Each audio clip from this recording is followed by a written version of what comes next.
What is up? Welcome back to another episode of Coffee and Grit, and I'm super stoked. First off, I'm super stoked about these freaking mics because I'm sounding buttery smooth right now, Steven. Check one, two. Check one, two. Oh, you sound great, man. Just the little things in life. That's what me and Steven have been sitting here talking about, and like the little things, just the little things that make the biggest differences. And we got a couple upgrades in the studio in this last week. The mics, some continuous battery chargers. So for those of you that have been in the comments and said, "Why is there a black screen?" It's because there was something really good that had to be said there, and I couldn't cut out the video. So we just did what we had to do.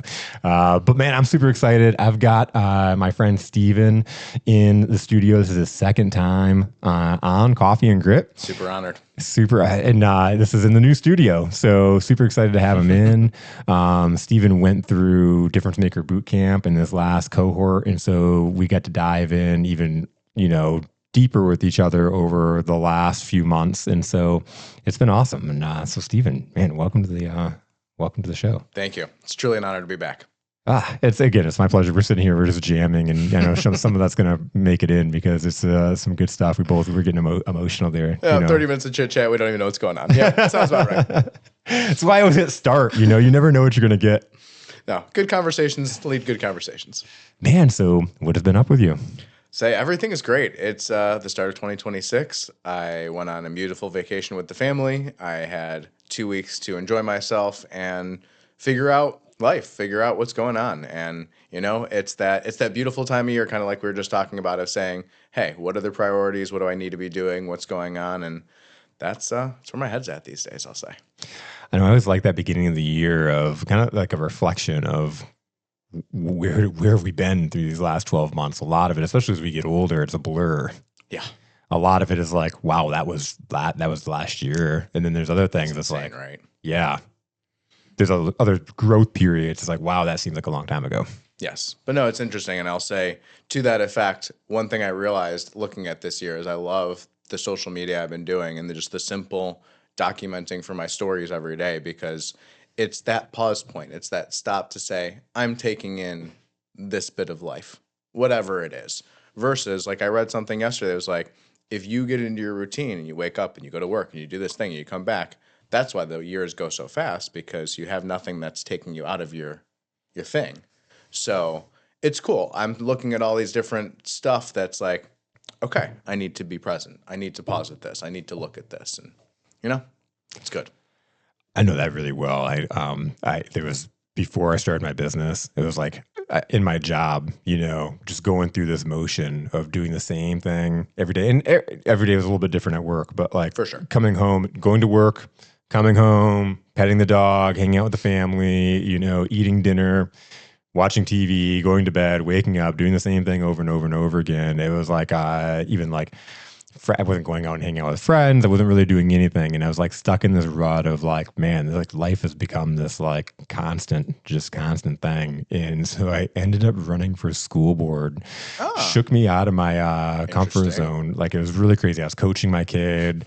One of the kids I coached, it's a long story, but one of the kids I coached was on the school board and was like, hey, you seem like a passionate guy. Like you seem like, like you got kids in the school district. Come on. We'd love to have a guy like you run. And it was always on my bucket list, but I remember sitting down and it just triggered a story. But it's like one of those things I remember sitting down and my wife being like, why in the world would you want to do this? And the like biggest thing was like, I am in fear that if I don't do something to radically change and interrupt the pattern of just doing the same thing over and over again, that this is just what life is going to be. Yep. And I'm very fearful that we only get one life. You hear me say hell is meeting the person that we could have been. And I didn't know that then or have that thought process but it's like, I got to do something to shake this up because this is the routine that we're in every single day. And boy, that shook my life up, but it was really hard. I had triumphs and failures and all those kind of things, but what it did is it paved the path for me to say, starting a business probably isn't that hard, is what I had it built in my head. And man, you talk about the growth. I know we're going to talk about that, but we've been talking about it here. The growth of when you get in business, that it's where all the purpose and the passion is. No, it's so true. And I'll say that makes me think about now 3 years ago when I cut the cord of the leads and all the things and everything and dove into my business and said, I'm going to go network and I'm going to go to all these things. And I mean, I look up now and it's insane. I mean, I would have never met you if I wouldn't have done all these things. I never would have done half the stuff I've done now. And I mean, the money I've donated, the places I've been, the rooms I've been in, the people that know me, like, because I decided that I wanted to go experience the world and be out there and shake a hand and smile and figure out other people. And like you said, wow, it's amazing what's more fun. Man, well, to me, that's been the best part about the business. I was talking about like the little things before this, but it's like the people are not the little things. Like, Yes. I was talking about like kind of being confined, repeating the same things and not having very many friends. There's all the people that I knew were my family, friends that I've had forever, And work colleagues, and then probably. work colleagues. and the work colleagues are the people that you're around the most. Yes. But I'm the director of sales. I've got to have a layer out and, even like, between that, like I learned at an early age, or I learned from my mentor that like you can be around your people, you can take them to places and stuff like that, but there's got to be this wall of they can't see you out of control, right? Like, and so you've got to be, so it's one of those things, not like, oh, I just want to go get out of control, but you know what I mean? There's a 100%. layer is not a true friend. Yeah, no, I experienced that actually when I was in Florida. Before all where I am now, I was in hotels, and I went out there and I was in the manager and training track. And one of the reasons I tell people I came back because I had no friends, not by lack of choice or whatever, but it's the same thing. Yeah. I had all these people I spent time with at the hotel. They would have been my friends, and they were. But I'm like, if I'm going to be your manager and I'm going to stay here, that's not going to work. We're not hanging out after work. Right, We're not hanging out on exactly. the weekends. So, no, I hear you completely. So opening this up and building those relationships, I can resonate with you when you walk in those rooms and people know you. And some people might take that in a vain way, but for me, like growing up in a small community, that was always on my like bucket list of like I want to walk into places and they know who I am, and like they know my order, or they know all that kind of stuff. And when you can walk in, man, it just makes life, I don't know, fun. Yes. For me, sometimes you got to like, if you want to just go to the grocery store in your sweatpants and not shower, it makes things hard because you do run into people. But still, I love that energy that I get when I'm out in the streets. Mm-hmm. No, and it's funny you say that because literally I walked to pick up dinner on Friday night in sweatpants and slippers, basically, and there's a guy at the bar that I know from networking. I'm like, hey, he didn't really want to see me either. He clearly turned away, but turned away. So if you're listening to this right now, you were that guy I saw you. It's okay. He saw you too. So, but no, in all seriousness, it's amazing. And I tell people I got that from my grandpa. To give some background, like my grandpa is the quintessential everyone knew him. And I still remember I was on a trip and I was 13 years old and we're in the Amsterdam airport. And someone waves him down, Dr. Z, Dr. Z. I'm like, we're in another country right now. How does my grandpa know someone here? But that's the point. That's awesome. That's the work. And Yep. That's what makes life fun. That's so cool because it goes back to my grandpa too. My grandpa was like, was one of those. He passed away when I was 13, but it was like the biggest funeral I've ever been to, still to this day. And just so many people that had showed up, and that was just kind of who he was. And like I guess in the back of my mind, that's who I've always inspired. Who I've always aspired to be. It's again, there's so much impact in all those relationships. Yep. The doors of life open up so much with meeting every single person, meeting you. If you just pay attention. Yep. And I remember we went to the comedy show, was it October? Give or take, yeah. Give or take. All blur at this point. I'm so glad we're on the same page. And you were like talking about the guy, the guy that puts together the event. And I'm like, is it Adam? And you're like, yeah. And I'm like, yeah, that's how we met. But it's like one of those things. It's like how the world works. And he still says he's so happy I brought you. He's like, oh, you guys are friends now. You brought him. I love that. Because he made that happen. Mm-hmm. Yep. It's all the circle. Yep. It is, man. I always loved it in sales. Like when I would find out that a few of my good clients were actually like related somehow, like brother, sister, sister-in-law, brother-in-law, and I was like, then putting it together. And it's like, oh my, I'm realizing I'm serving like a whole entire family, and didn't even realize now I'm putting it together, or just the way the world works and how small it is. And when you meet people, you realize like who they're connected to. Small separation. It's small separation. Yes. And like sometimes it's like really crazy random people. Mm-hmm. No, we found some interesting connections for sure. Yeah. Yeah. Yeah. So yeah, no, it's again, one of the things that I love about entrepreneurship in itself is being able to go out and do that and make that, cause not everybody, I think, circles that as their on their list of importance either. I think that's probably something that falls into something that fills our bucket. Yeah, no, and I would agree with that for sure. I mean, again, like we were talking about, the business has to happen, the things have to happen, the lists have to happen, the work has to happen, but not everyone can do this. Not everyone can talk, can be in front of people, can inspire, can tell stories, can lead. Like that's constantly what runs in my head right now. Because again, it's what's the use of my time? What am I doing? What is making sense? Like anyone can open a computer, anyone can plug into numbers, anyone can write a loan, anyone can do these things, but can they care about the client that's been in process for 4 months that is losing their life and keep going and keep pushing? It's little things. It's the little things that make the biggest difference, and that's what I talk about when I'm talking about difference makers. Is in if you're in sales or you're in service, you are the guy. You are the difference maker. You're the guy or the girl, right? And when I talked about wanting to always growing up and wanting to be known in my community, like the other piece to that was recognizing that everybody had a guy, everybody had a person. Whether it was a mechanic, they had a hair person, they had a, like one of their friends is talking about how they need a new car, and it's like, oh, you got to see my guy. Like he'll hook you up and he'll take care of you. Like my whole sales career was built like I wanted to be the person's guy. Like I wanted like somebody to be out talking about whatever it is that I do, and someone's like, you got to meet my guy. He'll take care of you. So true. No, and it's funny actually. I read something just to that effect the other day, and it talked about branding in our modern day, if you will. And it's like the most point of your brand succeeding is you're in someone's phone as Steve, mortgage guy. Yeah. Like Jason, sales consultant. Whatever it is, whatever you want to be known for, like that you've stepped over your last name. You stepped over you. You're now that in that person's mind. It's like, wow, okay. That is so sweet.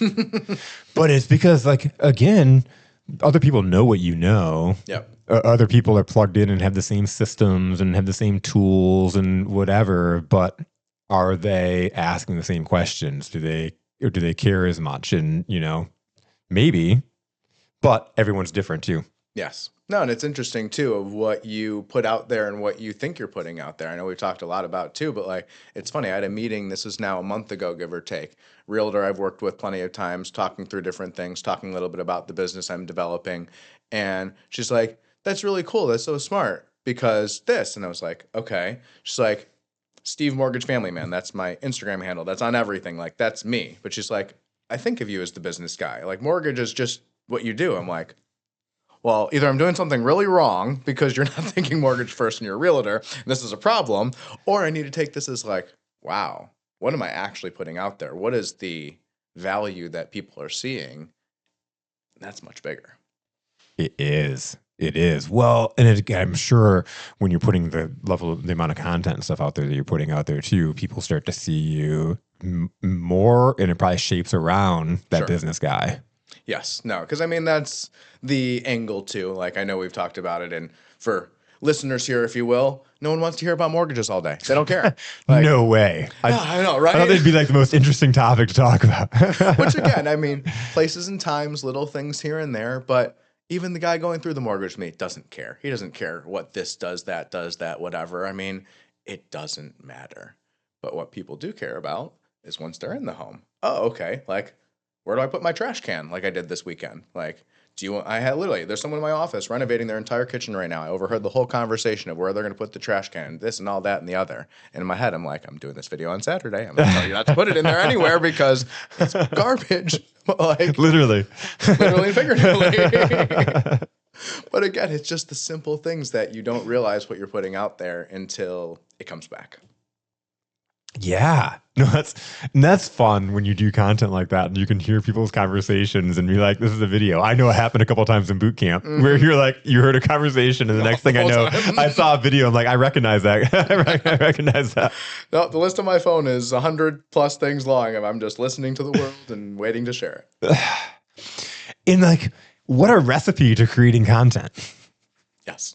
No, it's funny. We were talking right before this, and it's so true. Like batch content, microphone, batch content versus daily content, and place and time, and different benefits. For example, like I was saying, pre my vacation, I don't want to think about recording a video when I'm waking up on a cruise ship at 9 in the morning playing with my kids. Like the content can't stop, the commitment is there, Yeah. but that's not what I'm doing right then. So the 3 hours in my house changing t-shirts for 4 hours and making myself look like it's a different day and recording a bunch of videos, that's what had to happen. Surprise, all those videos you're watching are in the same day, All one. different Yep, t-shirts. exactly. I made sure to get different places in the house, different t-shirts, all things. It was really good. But if you look at the zit on my face, it's still there. But on the flip side, the daily is where I have and where I live and where I'm going because, again, it grabs that energy, whether it's the conversation yesterday, whether it's the excitement for today, whether it's the not excitement for today. Those things all come in, and that is real life. I don't want to be the 100% packaged person. Like, I'm pretty put together. I'm pretty polished. I have a lot of things going, but, like, my head's still going crazy a million times a day, and I'm like, okay, it's all going to break. Perfect. All right, we're going to hang on tight. Well, I remember the last time you were on, you were talking about like sometimes the videos don't go out until night because that's like after, after dad things, after family time, everything is calmed down. And that's just when the videos go up. And I know I took that in the back of my head because it was like always like rushing to get stuff done at a certain time. And sometimes during the day, like during the business day, you got all these appointments, you didn't get to the content. And then you're wrestling in your head, like, is it too late? And in my head, I'm like, you know what? Steven said, just post it. And so there's several times I've posted stuff in the nighttime I love it. thinking about that clip. And thank you. And again, that's the stuff that amazes me and lights me up and why I continue to do this because it's that story. It's Keisha in our boot camp telling me that she redid her entire kitchen because of my video. It's my massage person yesterday telling me that she's amazed at my organization, that I can get ready for vacation in 12 minutes because I just know where everything is. Like these little points, I'm like, wow, like I am actually impacting people's lives in the smallest way that I never thought possible. And it may seem like nothing, but that's changed their life. And again, it's what, a 30-second video? So that's where it's like, it just is mind boggling to me what we can share, what other people don't share, what's out there. Like, it just, so wild. Well, and what I want to point out is like you've done really, really well is that you've become, even though you're the mortgage family, it ties in, you're the mortgage guy, but like, you've introduced your personality and who you are that's outside of outside of the mortgage guy or the mortgage industry or like what it is that you do. I think people know what it is that you do, but people know you. Yes. They know you're the shoe guy. Yep. And you're introducing parts of your personality, you're bringing in your family. And I think the hardest thing to do when we're in business, whether we're in sales or we're entrepreneurs, is to break that wall of that we're people. Yes. People, see us coming and they're like, oh my God, here comes Steven. He's going to try to sell me a mortgage. Or here comes Jason. He's going to try to get me in boot camp or whatever it is. Not that we're like those guys that are like going around, but like a lot of people, like they just automatically assume that in business and they put a wall up. Versus when they see you, when you've cracked that shell, they know you, like you've brought them into your world. That's for me why I do the content, is because people get to know us, like us, and trust us, or make that decision before we even enter a room. Yes. No, it's so true. And it's also, I take this opportunity to point out something I do all the time, which, look, I'm going to stand up and show you. Like, I'm in t-shirt and joggers right now. Yeah. By design, because I'm not going to be the mortgage guy that you're scared to talk to and walk up to and, oh my God, my finances, like, this is me, whether you like it or not. If you don't want to deal with me this way, then whatever. Yep. But I can tell you, like I've said, I'm going to care for you more than any other guy in the suit that's sitting up in his office waiting for the next person to call because he's scared, about his business. Yep. Versus just doing life and business and figuring it out. And that's how it should be. And then you get it because, not that the guy in the suit doesn't have a family or anything else, but it's also you're positioning yourself different and you're in their world. Yes.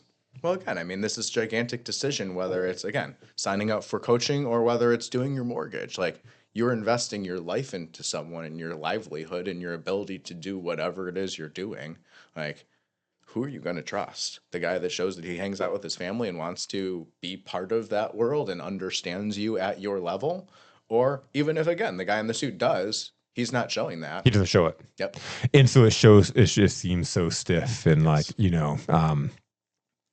it's very hard for me with what I do to work with financial advisors and stuff like that in that world because they are so locked down on the content they So can put much out there. regulation. Yeah. There's so much regulation, but a lot of them don't show their personality and don't put out there, because they could make content on probably just about anything. Right. Anything but what they're actually Anything doing. about and what people they're will be actually fine. doing. Right.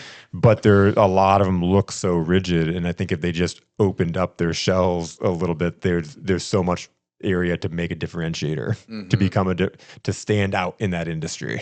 I think it's so easy to stand out in that industry, but there's so many of them that most of them aren't touching it.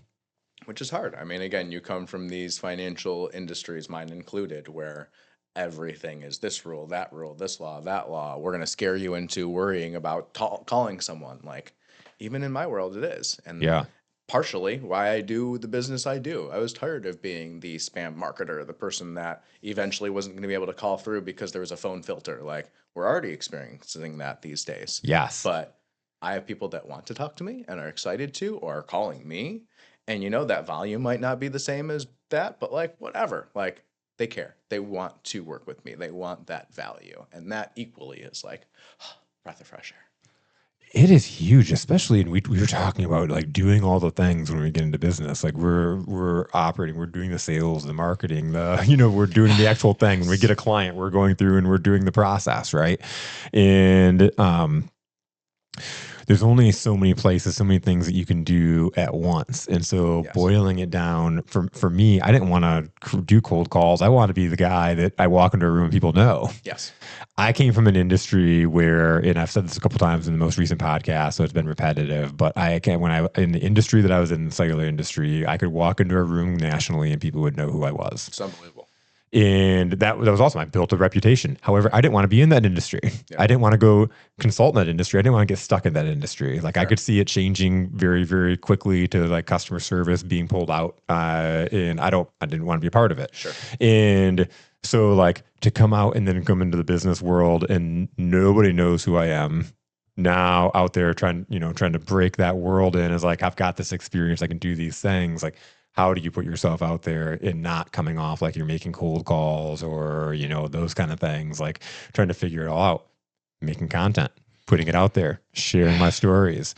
I have a client, and again, kind of the same thing that happened to you. Like I'd have clients that like have situations and it wasn't like, if they had that situation, and I know I've seen that situation pop up so many times in my career, I'm going to share that as a story and a content, like I'm going to put that video out there because if they're struggling, I've seen so many other people struggling with it. I know I'm going to make this video. It's going to help a lot of people.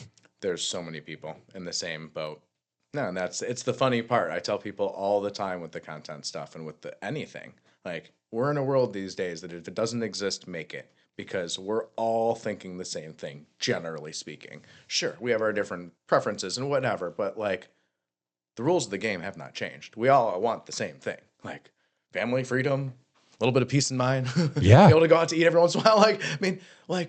It's gotten so complicated, but let's boil it down to the ridiculous. What do we all want? And we're all thinking the same way. And it's the people that rise above it that are willing to talk about it and not stuck in their damn hole. Yes. But and this was one of the videos that you ended up making out of boot camp. It's like making sure that the people care, versus like sometimes announcing things of like I'm doing this or doing that, and it's like a more of a vanity thing or a pleasing thing for you. But do people really care? Solving a problem, giving value versus like just posting stuff because it makes you feel good.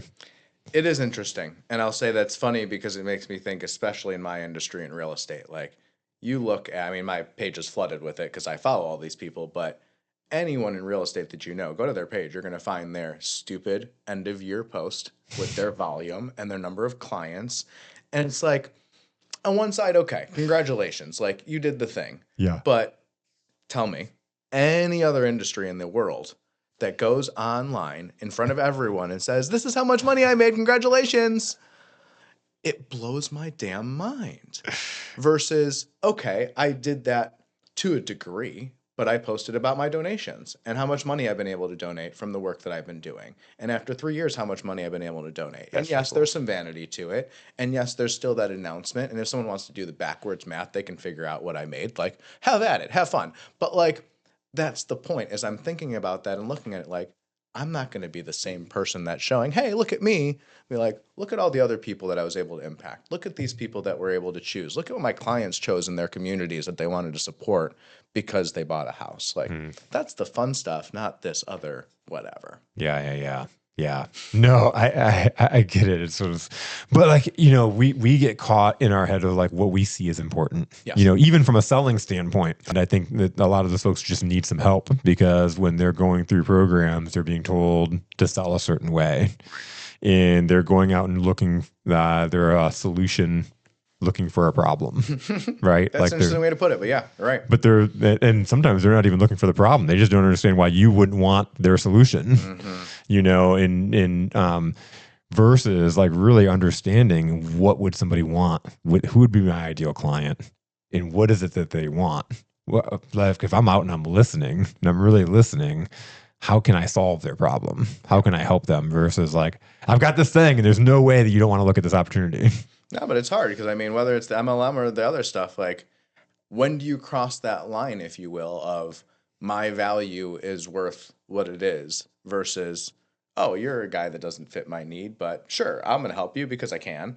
Like, and I know we talked about that and I still wrestle with that every day. Like, I would hope that I'm just crusting the scale of what it is of like, hey, I can choose. I can be a little bit more intentional with my time, whether it's what I'm doing, what clients I'm serving, whatever.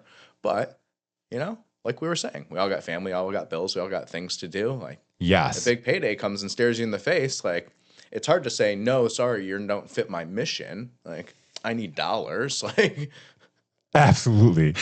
Absolutely. Well, and that's the thing, in when I talk about like niching down, for example, and like having target clients, those are the people that you're out there advertising for. sure. It doesn't mean that you can't take a piece of business that is going to pay the bills and as long as it's going to fit, like it's not going to drive you crazy because it's not a good fit for you or that kind of thing. But like, take the other ones, take all the sales.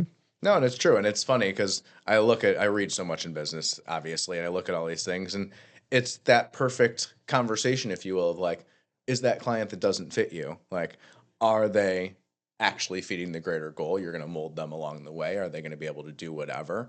Or are they sucking so much time, energy, life from you because they never should have done the thing in the first place? And it's like, that's new business owner, seasoned business owner, I don't care. None of us can properly filter that. Yeah. No, you're gonna step in those landmines. Those are the ones that you just got to go through and figure out. There are some warning signs sometimes. Sure. A big warning sign is people that are that really are insistent on discounts. Sure. Yep. They usually want the most on top of the cheapest price. Yeah.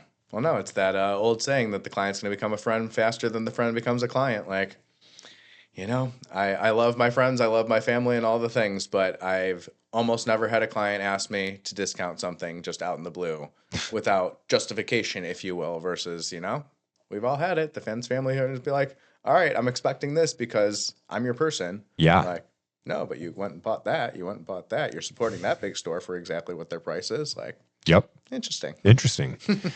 I have a mobile mechanic that comes through boot camp, and I ended up hooking up with Kevin here, and he was on the Repair Shop Reckoning podcast, and Kevin was telling him, like the problem is like you guys out there, like you're in this mindset, like the mobile mechanic is like you should demand a discount, and I think your clients are in this mindset of like, oh, they're a mobile mechanic, they should give me a discount, and so you guys are both like you're coming in, you're being the cheapest guy. However, look at the situation. What are you saving them from? Everything else. You from taking it and dropping it off at the shop and it being gone for 3 days to having to go and like, if it's your wife's car or your husband, you got to drop them off, like pick them up, or you got to get a rental car. You got to figure out the transportation. Stuck in traffic getting there. Stuck in traffic getting there. Maybe you have to tow it. Maybe it's saving you from actually having to tow it.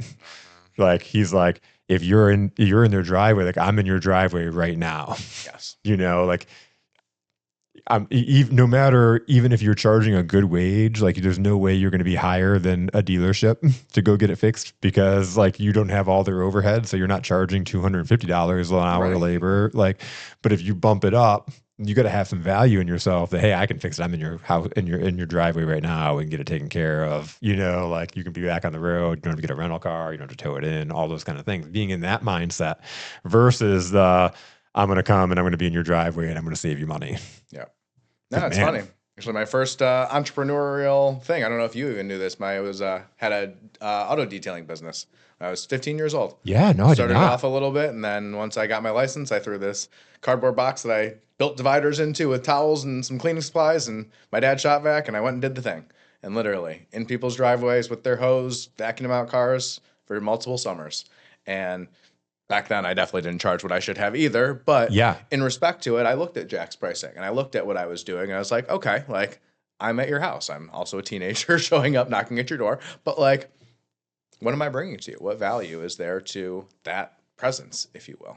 You got to look at that value again. Like you're saving all the money. I had a client that he was coaching high end athletes to get into college, like get into Division I schools. Oh, cool.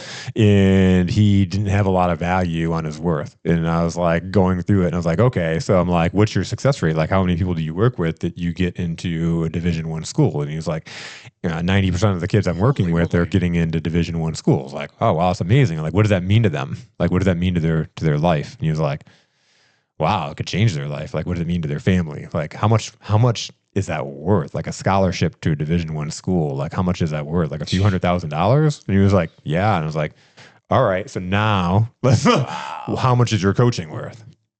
Yeah.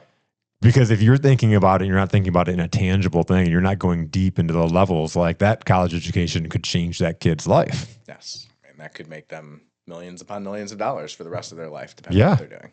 And that's not like you got a superstar athlete that makes it to the next level. They're just getting into school and getting their next 4 years paid for. Right. And getting introduced to connections that, is going to change their life. So wild. Again, the things that when we're in our day to day, we don't see. We don't see it. And the problem is we have our own crits, like our own stupid gas that we have for ourselves, right? Like I could tell anybody else that, and then like you struggle with your own value because you don't see it. Yes.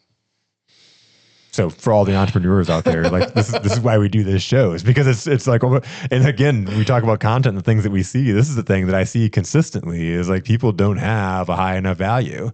It was the stuff we were talking about coming on the podcast, and people, from the beginning of sitting with people in the coffee shops and them like me just being curious and diving in and hearing their really cool story of how they ended up right now where they're at. And they're telling me this vulnerable stuff of like things that people don't know. And it's like, oh my God, like you need to share that. Like people need to know that. And like, why would anybody find value to that? And then I go put a clip on it and it explodes, and then I'm putting that out there and people are like, I had this one guy, Sam Gimbel, he owns Atlas Outdoor, super successful business. And he was talking about one of the clips I put out there was like, when people thought I made it, he was like, I was out in my parking lot crying because I couldn't make payroll. Mm-hmm. He was like, I was sitting there like, how in the heck am I going to make payroll tomorrow? And I put that clip out there, and one of his employees, like he had a bunch of people responding and like blowing up, but one of them was like, I knew I worked for a dog. He was like, I work for a straight up gangster. He's like, I'll never leave. Like, just, that buying into that credibility, but like, did he think that was a cool story? Most of us are so vulnerable in that because we feel that shame that was attached to being in the parking lot crying. No, and it's true. And I mean, it's funny because it hits me so keenly hearing that, because I mean, I wouldn't say I'm in the parking lot crying, but like I feel that. I mean, I'm 3 years into my business and have things grown amazingly? Yes. Can people look at me and say, wow, you're doing all these things amazingly? Sure. But like, is it fulfilling the goals that I set? Am I hitting where I needed to be? Frankly, am I not a couple bad months away from something going really wrong? Like, all the above is true equally. Mm-hmm. So like, that's the stuff that even for me as a content guy, as someone that's out there so much, like that vulnerability is hard. That being able to say like, I have a lot of this figured out, but I don't have it all figured out. And we're going to somehow get there. Yeah. Yeah. Yeah, exactly. And it's like it's putting it together. And man, it's all that vulnerability. It's like being a sales and business coach when you're going through your own struggles is like the Right. most damning mental process in the world. Oh It's yeah. like, oh my God. Because again, it's like I'm struggling in my own world, but then I can see your problems and how to fix them pretty quickly. Like not Right. saying you per se, but like No, exactly. people I'm working with, it's like, oh, I can, do this. It's like, man, if you could just put that in reflective and get past some of the emotions, sometimes you could move past yourself. Mm-hmm. Mm-hmm. No, I mean, the down to the simplest. I remember a client asked me like, "How do I work on saving money? Like, what are some practical steps?" I'm like, "Okay, well, let's look through your bank account and see like where you're spending money and oh, these 5 streaming services and whatnot." But like, I can't look at myself and turn off the bullshit that I'm watching at night either. So it's like same thing. It's like it's amazing how, like you said, the perception is forward, but so hard to be in the mirror, if you will. Yep. Yep. So going in, I know, one, your videos, we've talked about it quite a bit in some things that you've been forming just with your like level of organization. And can we talk about that and like how that's tied into the success and like setting up your business? Definitely. So no, I mean it's funny. People always ask about the organization and like where did it come from? If this is something you've always had, what developed it? Dot dot dot. And it's funny. It's always something that's been in me. It is in the DNA. Like I even joke, I see it in my kids. Like it's hard coded in my family. But I also go to my dad's friends and they're like, "You're Aaron 2.0," because they see the elevated level of what I've done in my crazy mind now at this point. And I look back at several things. I mean, it's, hey, was I always cleaning everything and organizing everything? No, but did I always have this mindset of like, things always need to have a place, things always need to be somewhere? There's that mindset, if you will. And down to the simplest thing of like, hey, where do you put your keys and wallet and things when you come home at the end of the day? Like, most people have no rhyme or reason for that. And most people are running around like idiots in the morning trying to find their keys. And I can't even tell you, it's been 25 years that I've had a spot, whether it was on top of my mini fridge in my college dorm room, whether it's now in my closet in the specific place with my watch box. Like, that's the one little speck of like, this is how my mind works. So then as I transition that to business and all these things, I start seeing how foreign that is to most people and how important that is in all these things because I've watched in corporate for 10 years. Amazing salespeople, amazing employees, amazing people, period. They can't get from point A to point B because they just can't keep the things straight. So, whether it's again, like I was taught day one in my corporate career, print my calendar. And so I know what I'm doing. Still to this day, my iPad's sitting behind you. I could show you. My calendar's still on that thing every single day for my entire career now. These are the things that make a difference. So it's as I've now started to see that and been in your boot camp and all the things, that's what started to lead to where I am now of saying, hey, I love mortgages. I love doing that. It's what paid the bills. It's what's got me here. But what can I bring grander to the world that is much more powerful, much more needed, much more available? And that's the organization piece and a little bit of what we've talked about. And sadly, as I say very openly on this podcast, it's paused a little bit in the business that I'm building because priority is also important. But in all respect of that, I'm really building out something that I see as extremely helpful for people because whether it's the business person that we've talked about for the vast majority of this conversation or the simple person at their house that is trying to figure out where they left their keys. Like these are things that most people just don't naturally think about. And if I can bring that very simply, whether it's a 30-second video or, hey, you can click on something online or schedule a call with me sooner than later. Like these are the things that I want to be able to take to the world. It's so cool because, like you said, people do need that. And I remember there was a point where we were role playing in boot camp, and there was like a couple of questions you asked, and it was like, man, there's so much more you could sell me right now. Like there's so much deeper because, like, again, in like we talked, like it's starting this, it's boot camp really starting to like flourish, and all these things like hitting all at once, and then me running around like a chicken with my head cut off. Like, for example, like I know we use you use Go High Level, right? right? Yep. Yeah. So we use the same CRM system, and there's so many amazing automations and all this cool stuff that I could really set up. And I'm just really, I've got some basic stuff and some things set up, but I'm really just scratching the surface because for me, when I sit down and do that, am I capable of doing it? Can I figure it out? Like, does it make sense to me? Yeah. Does it steal my energy and feel like I'm working on something for 5 hours when I'm working on it for 45 minutes? Yes. And do I end up working on it for 6 hours versus somebody that can come in and look at it and get it and plug in and know for they could do it in a fraction of the time that I put into it. Sure. And no, it's funny that you say that too, because that's the crux of what I wrestle with, if you will, specifically to my business and what I'm building, is that exactly. Is this hardwired in my brain? Is this how I think? And is this how I can do things? Yes. But same, should I be sitting and building a CRM in front of my computer for 5 hours? Yeah. Really, no. No. There's much smarter people that can do that. Now, do I have the mindset of saying, okay, I know sales, I know operations, I know this whole thing. Let me give you this piece of paper I've scratched out like a crazy person.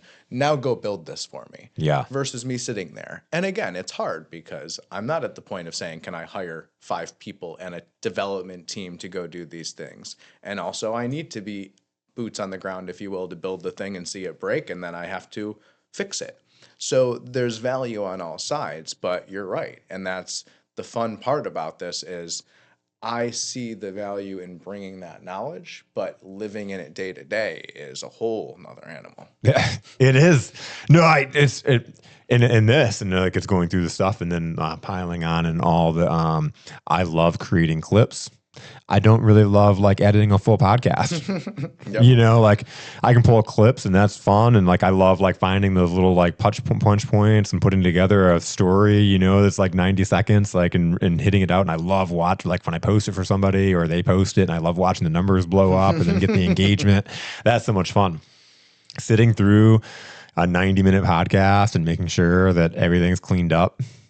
Oh my God, just shoot me now, Mm-hmm. Well, because we're both detailed guys and we want to see that vision of what we expect it to look like. Yeah. Oh, I want great work. Mm-hmm. I want it to look great. I want it to sound great, but to sit there for myself and go through 90 minutes and editing You're it. gonna go crazy. Man, well, and to us, like our superpower, like we get energy around being around people and, Yes. Making those connections. And so that's really where we're going to get the most payoff of our time. Yeah. If I'm sitting in the house during peak times, like editing video for, 2 hours, like that is a throwaway of time. Yes. No, and it's funny because that's what I've told to a lot of people of how I've accelerated the way I have in my business. And again, to anyone listening to this, I'm losing my damn mind. I'm up till 3 a.m. every day. So don't take this as you should do it this way. But like, I look at it of what can I do when people are available? Like, I can't do this at 2 a.m. You're Yeah. not awake. Yep. I can't call clients at 2 a.m. Like, Yep. those things need to happen now. But can I build my thing or run a mortgage application or pull someone's credit at 2 a.m. when no one's doing anything? Yes. Like, do I want to be? No. But it's the choices we make to do Yeah. the jobs that we need to do to get to the places we need to. And, that's the choice that I'm making to say, hey, I'm going to have my business off the ground in 5 versus 15 years, theoretically. And that's exactly it, because as we're talking about this is not a hopeless, endless struggle. This is not something that's like doom and gloom. And if somebody's listening, they might think that, but it's one of those things of, as an entrepreneur, when you get going, when you're in that 3 years, you've got to put in that work and really figuring it out and grinding it out. And then you build it out. Yep. You take those things off your plate that you're not great at, or that maybe you're good at them, but they take your energy. Yes, exactly. Because again, there's so much bigger things that I should be doing. I felt I should be doing. I mean, again, over the 3 years, how many conversations have I had that the engagement is like this? And I'm like, wow, like, why am I on the phone with someone that can't qualify for a house for the next 5 years? Like, Oh my God, yeah. they need some guidance, sure. And I want to give that compassion and care and not be the same mortgage guy. It's like, oh, you can't buy a house tomorrow, bye. Like, that's not right either. Yep. But it's, again, where's that utility? It's crazy. And it's funny because it's led me with this whole mindset and the organizing and everything. And I don't know if we even came to this question in boot camp, but I found the number one question in how I need to coach, and please steal this. Yeah. It's lack of awareness or lack of care. I need that answer to be able to understand how you think so that I can best direct you. Because if you just are not aware of the thing, you can't see it for whatever reason. You have too much stuff going on. I built 5 things. Like, it just is not there. Okay. How do we bring that to the forefront? How do we actually see it and wrap our heads around it, make a system to do it, follow ups, high level, whatever? Like, that's easy, relatively speaking. Whereas lack of care, you just don't want to do the thing, you're prioritizing it different, whatever. How do we change that priority? Like, I don't want to do this, but it's going to pay my bills. So, like, that has to be the top priority. That has to be a level of care. But again, it's a fun balance. Yeah. And, you probably have a lot of clients that you wouldn't close if they don't care, because you're doing a lot of like persuading and trying to point out to them why they should care. Yep. And it's like leading that horse to water, and you can't make them drink. And I've tried to make the horses drink. Like, you need this. Like, I see you need it. You need to eat, and like, you need to drink, and then I'm drown it. And then I got a dead horse, versus the people that they're just not aware, and you can point out to them. And a lot of those people are then coachable. They just needed to have that awareness, and they need to then know what process and what to do. Exactly. No, and it's funny that you say that, because that's frankly why I do mainly purchase clients at this point now, because, refinancing is amazing. I can help people save money. I can help them do things, but I'm a lot of times showing them holes in their business, finances, whatever, that they're not ready to see, that they're not ready to adjust, or it doesn't feel like it needs to be a thing. And that's when I am selling and dunking water on you and all these things that just doesn't feel right. Like, you want to do it, great. You don't want to do it, like, I'm not going to kill you. Yep. But like, you're buying a house, like, there's motivation there, and frankly, there's a contract there. Like, you want to not do the thing, well, good luck, because I'm going to drive you there, or you're going to lose money. Yeah. Well, and then that's that's what gives you a value too, is that you're making sure that they're doing the right thing, because they are signing into something that's almost a lifetime. Yes, but no, it's pulling out of the mortgages is, again, it's a wild thing to watch both sides, if you will, of where we're coaching, where people are, and again, even the people in my same shoes doing the same thing I am. And like, it's funny, I wrestled with this at the end of the year, all this reflection, like seeing some of these people that are overproducing me, outproducing me, and they're not doing any of these things I'm doing. And I'm like, are they putting in more work? Are they putting in different work? Is this just a matter of time? Am I just having more fun? And then I step back, I'm like, okay, I got the same result out of less work, and I'm doing all this other stuff that's making me excited, lighting me up, building the community, building the world. And I'm like, okay, can't be mad at that. Yeah. Yep. It's looking at, because do you want to give up that stuff? No. Because then that's a healthy question. Yes. Could you produce more? Probably, Sure. Yep. Is it worth it at that stage? No. I had a client, and they did it was a father-daughter that was doing a podcast, and the father had, like, he'd been selling websites since before. Interesting. Like, he was selling websites before anybody really knew what they were, and so he's like, "You're trying to sell them," like, kind of thing. So he'd been in this like industry for a long time, and his daughter had asked a really good question around, like, you've done all of these things, you've been on the forefront of all this like stuff, like, why didn't you become Bill Gates, or why didn't you become, what prevented you from being really successful? Sure. And he had a really good, thoughtful answer. And that's that same thing. It's this trade-offs, like, I was around for every family vacation. He was like, they talked about stories that he filmed. Like, he was the dad that had the camera everywhere. Like, he was like, he's taking family videos of everything. They've got video from everything. Yep. And he was like, I was at every event. Now, was I on the phone making deals sometimes? Maybe. Sure. But he was like, Steve Jobs, Bill Gates, they're not around. They're not hanging out with the family. There's a trade-off. Yeah. No, and it really is the biggest one. And again, something I wouldn't trade for the life of it. And it's funny, because you look at all this entrepreneurial studies and all these things out there, and I didn't do this for 3 years. I didn't go on a vacation. I didn't eat anything but ramen noodles. Like, and time and place for all of those things. Yeah. But I would almost healthily say I would rather put a little bit on a credit card and live life and figure that out than be stuck in this crazy loop of build and die. Like, that's not a way to live. And to that exact point, my kids aren't going to remember whatever. They're going to remember the trip. They're going to remember the dinner. They're going to remember yesterday where I closed my laptop and jumped on the pinball machine with my son. Like, that's killer, yeah. The simple things that are like, but I still was able to take care of this person, and I was still able to take care of the family. And Yep. that's where it should be. Yep. Yeah. And again, Steve Jobs and Bill Gates, they had a different priority. Like, For not sure. to judge them or say that they're wrong. Absolutely. That's them and their priority. Like, we know where we're at. So it's easy to look at and be like, what sacrifices is that person that's doing? Because when we're comparing, the comparison and Sure. that thief of joy, and you be like this and that, but like looking at like, do I like my life? Are there struggles? Sure. I think we all experience that, but like, man, I really love the life that I've set up. Exactly. And that's where you have to step back. And again, it's priorities, and most people can't choose, can't even see. And that's the wild part. That is the wild part, and that goes back to what we were talking about at the beginning. Is just having like every day is the same, and you're in the grind, Yep. and you're not poking your head up to get that air and see that it's just all blurring in, and then one day you're like 65 and can't do anything about it. No, and again, I'd say 65 is actually young, but but no, as a parent, that's, I mean, you probably, but with an older kid, like I see it every day. And even I look at my vacation, like I chose multiple days to lay in the sun versus jumping in the hot tub with my son and hanging out with him. And like both were fine. He had a great time, but I look back, I'm like, why didn't I jump in there? Why didn't I take the 30 minutes? Like, who cares that I got 10 more minutes of sun, but he's going to remember me hanging out with him. yeah.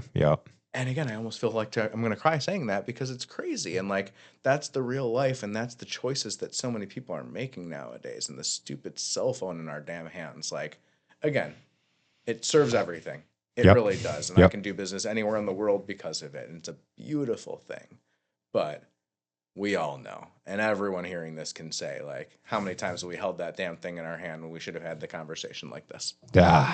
Man, the conversation every damn time.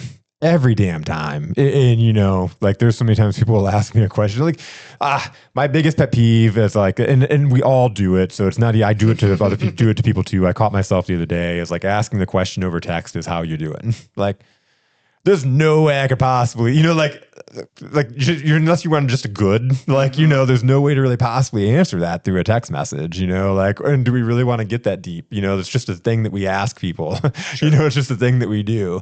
But in all honesty, like if we want to have a conversation, like let's have a conversation and like, talk about it. I'm not going to take you through depressing things, but like, there's a lot going on. Where do you even start when somebody asks you through a text message of how you're doing, or like, hey, I have a question on this. How do you do this? Like a phone conversation is like just a conversation, picking up the phone and having a conversation, whether it's with family or, just people in general is the best communication. No, it's funny you say that in the way you did, because it's actually this ironically something I've talked about in therapy for a while now, of that exact question of the how you doing, how's your day, whatever.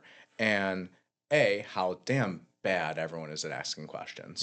Like, truthfully, I know. even in person, that you're not going to get a real answer to that. Yeah. But at the same token, it's the choice of how you answer.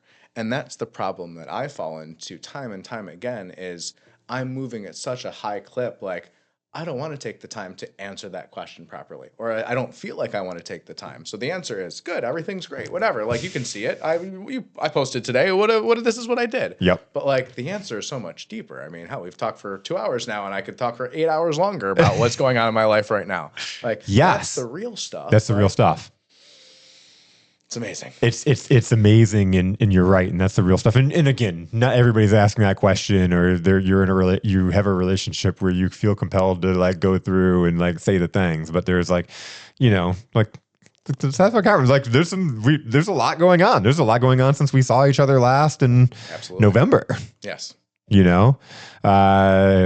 So there's that big gap, like right before we had a whole, maybe 40 minutes, 30 minutes of talking, just catching up before we even started on here. Yep.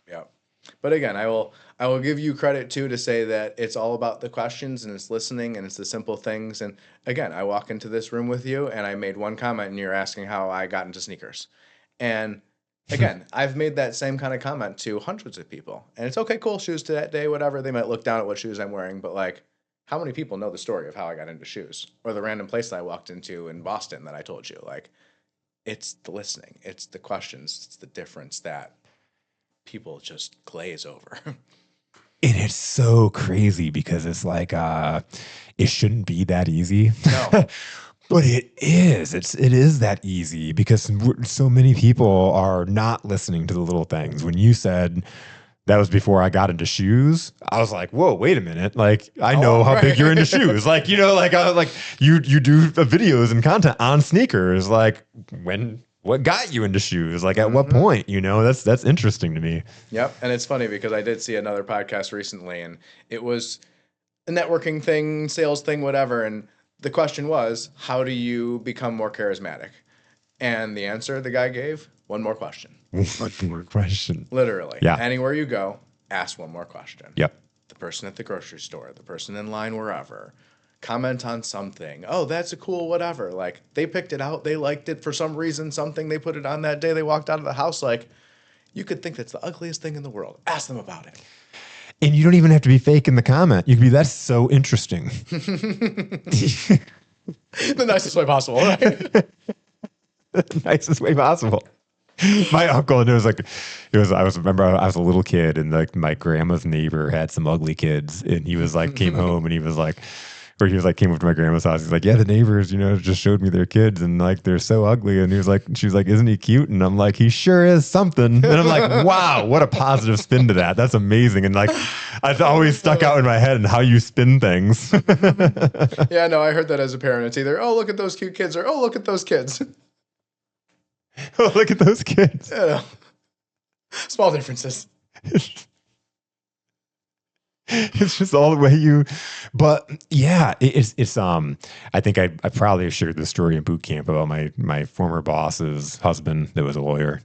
Maybe. No. So this is just all the whole one question thing. How do you become the most compelling person in the room or engaging person in the room? Just one more question. So I had worked at this company for a few years, and Debbie, my boss, her husband was a partner in a law firm in Ann Arbor, still probably is. And but he would come to the company meetings or company holiday parties and stuff like that, and he would never talk. If he ever came into the building, you know, on just whatever. Awkward. Just very, and he seemed very pretentious, was very to himself. Debbie described him as that, you know, and so there's just like, you know, like, so that's Rick. And, and so this one year I was like, I'm going to break Rick down. Like, we're going to get into this. Like today I'm going to build a relationship with Rick. And so he was standing in the corner at this holiday party, and I walked up and I'm like, so I've heard so much about you being a partner in a law firm. I'm like, tell me about that. Like, what do you do?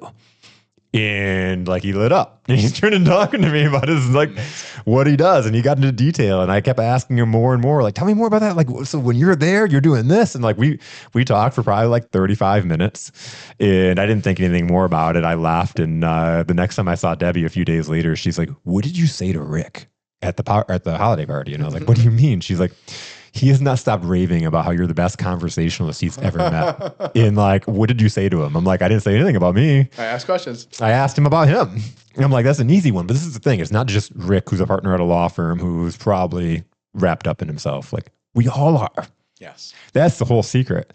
That's the whole secret of boot camp and my whole entire sales process, is that at the end of the day, even the most introverted people I've met are, if you crack their shell, they'll sit at your desk and talk to you and tell you their stories all day long. And that, in fact, the introverted people are the hardest people to get off of out of your desk, because nobody's ever paid attention to them before. True. And so if you can make them feel important, they'll send you all their friends, all their family. They'll do all the business with you. They'll tell you their life story, and you got to like tell them that you're busy and you got to run, because they will stay, because nobody listens to them. Nobody's seen them. They've been the quiet ones their whole life. Their teachers never paid attention. Their parents probably never paid attention. Their spouses might not even pay attention. That's so true. Wow. That is a profound one. It's a simple human observation that, honestly, if you just put it into place, if you just go out there and you be curious. And so that's like when we're out and about and like saying that, like, me stuck behind a computer is taking business away and taking impact away that I'm making. Because if I'm doing more of this, if I'm out and having more conversations, I'm having more impact. I'm building more relationships. Like, for me, even for the first days of starting my business, the most impact, the ways that I got the most business was going out and doing speaking events, because I get to get in front of a full crowd of people, and then they come to me and ask me questions afterwards. Yes. No, and it's amazing the impact of a question. No, and it's funny. I will say this story again because it's so important, and I don't know if I said it the last time we were on this together, but my grandpa's the perfect example of this. So my grandma, now late grandma, she had 12 more years with us because of a lung transplant. She had pulmonary fibrosis, and they were at a gas station somewhere, whatever, not important. He's pumping gas, says something to the person on the other side of the pump. Conversation starts. Turns out that this woman's having lung problems. They don't know what it is. My grandpa, being the doctor and being through this process with my grandma, was able to help identify. Long story short, this woman got a transplant as well and went through this whole medical thing because my grandpa asked a question. And she was alive for however long longer because of a simple question. And like, again, that's life. The impact of that, though. Right. And the difference of my grandpa could have pumped his gas and looked at his phone, or at that point, no phones, but could have just hung out and stared in the world and got back in his car and moved along and probably taken my grandma to her doctor's appointment and moved along. And what would have been in that person? Wow. Wow. Wow. It's those things that like give me the chills. And like when I say hell is meeting the person that you could have been, like all the impact and the things that you could have did in life if you just picked up and didn't look at your phone, you know, if you just had that conversation. There's a lot of stuff that's like, even if you just did the stuff that was in your mind, like I should do this. I should do this thing. Yeah. You know, I should do this nice thing. And I believe me, I'm not perfect. I'll have these thoughts and it's like, and then a week passes, 2 weeks pass, and then I don't do that thing. But man, whenever I've done those things, like I've had those conversations, I've asked those questions, it's always led to something beautiful. Yep. No, and again, it's amazing what putting yourself out there in the world can do and giving yourself the opportunity to just be seen, let other people be seen, give that space. Be human. And be human. Amazing. And be human. Again, so many of us are walking around so busy, and just even human nature, we're in our head about all the things that we have going on. So we're perceiving the world the way that we, you know, what our thoughts inside of our head. And even the biggest reason why we don't remember people's names is because we're thinking about what we're going to say next when somebody introduces themselves. You don't even hear somebody's name. Absolutely awful. Because you're thinking about, and it's because we're in our head about like, am I going to look dumb, or, you know, like I've got to, it's just the natural process that we're going through. If we could just slow it down. Yep. No, because again, like, let's look at it real. Like, am I going to remember what color sweatshirt you were wearing 5 hours from now? Probably not. Like, who knows? You could have stuck in your closet for 2 hours deciding what to wear this week. Probably not you, but like to the point, like we all get stuck in these little itty bitty things that don't That's a matter true story. Anything. And again, like I'm a perfect example of it. Like I like things to match and like all the colors together. My bracelet, like, I mean, all the things, but who cares? It doesn't matter. And then the person you make the impact on, they're going to feel the thing and not care about the red shirt you're wearing or whatever it is. But, you know, us wonderful humans. I'm telling you what, you could be wearing whatever. Like, it doesn't even really matter. You could be walking around in a clown outfit. If you make somebody feel good, it doesn't matter at the end of the day. They'll feel great about you. It isn't what you say. It isn't what you do. It isn't what you look like. It isn't what you're wearing. It's how you make people feel. Yeah. Just getting out of our way of what we've all put together in front of our faces of saying we need to look this way to be seen. And that's the interesting part of all of it is, again, and you go back to the social media and everything, and it's this, what gets me seen, this perfect view of whatever, this perfect thing, this perfect hook, this perfect whatever. Like, no. I heard this quote the other day, and like it's like this one has like been rattling around in my mind for a long time, because we like as humans, we're also wrapped up in pleasing people, or like, you know, looking bad in front of people. And it was like we all are. It's like, you know, we all go through that process, and I think, you know, there's some things that I'm like, I don't care, and I truly don't care. You know, like if I show up in sweatpants and, you know, I didn't shower that day and I run into somebody that I know, I'm not really like super embarrassed. You know, like I really don't care. But then there are things that's like, oh, you know, like we can't. It's our emotions, right? Mm-hmm. The quote was, we spent what we're supposed to be doing is pleasing God and serving people, and we spend we spend all of our time instead serving God and pleasing people. That's interesting. It's just an interesting statement. It is. No, but it's funny, and again, the people pleasing is so crazy because it even seeps so deep into business and everything. Like, again, for anyone that's watched what I've been doing, half of 25 was building towards my own mortgage branch, essentially. Like, that was the goal, is to have my full own team and do all these things. And I told everyone, I had talked about it, I had bought things for it, like all this stuff. And the more and more I ran the numbers and the more I put the effort together, it was like the squeeze and the money and all of it just didn't make sense. But I kept driving towards the goal because I told all these people it was going to happen. And I finally like stepped back. It was actually in therapy. And I was like, wow, I'm going to destroy my life over the idea that I told someone I was going to do something. And yes, that integrity, that grit, if you will, is huge. It's vastly important in most things. But that filter to say, I'm not doing the right thing, this is just not what it should be, is crazy. It is crazy. You can't be worried about then disappointing people or looking any certain way in front of people because you're taking on something that you're now impacting other people. Yes. Like you're bringing people onto your team, and if you're not all the way in, you can go through the motions, but it's not all the way in.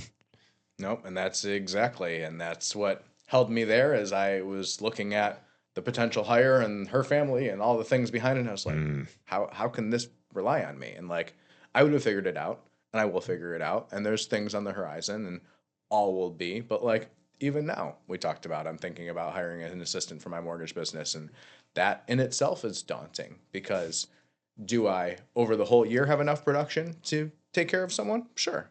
Am I looking at right now and having enough production? I'm like, I would hire you and I'd have one loan for you to do. Yeah. Good luck. Yeah.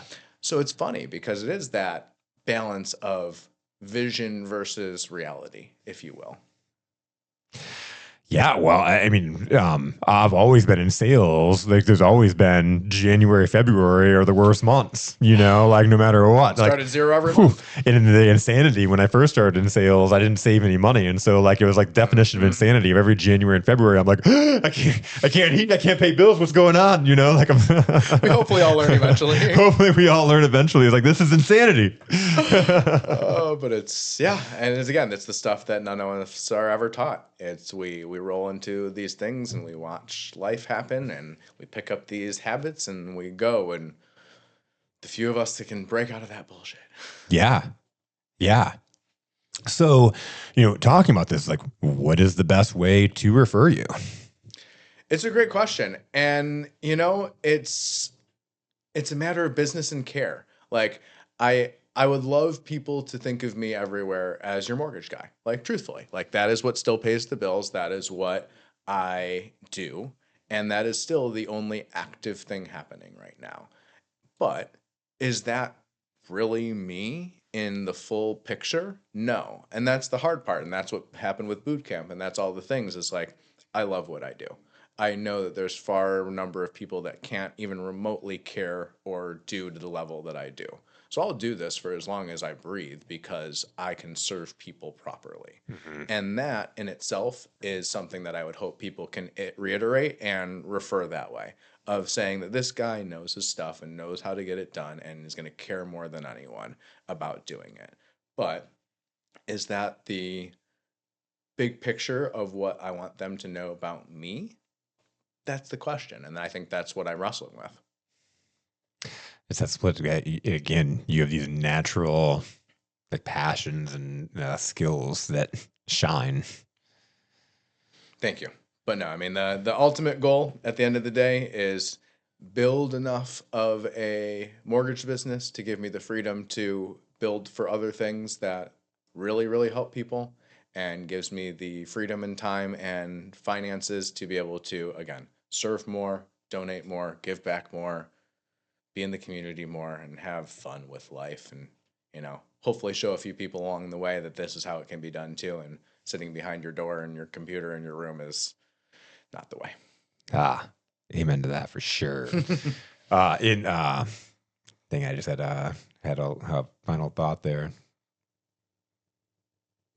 Lost it. I hate that when it happens. You'll remember later. I know I will too. That's what it was. So, what's really cool that we talked about is how you can also take what your skill set and what you're doing and apply it to the organization. You get these opportunities to apply the organization and the processes to the company.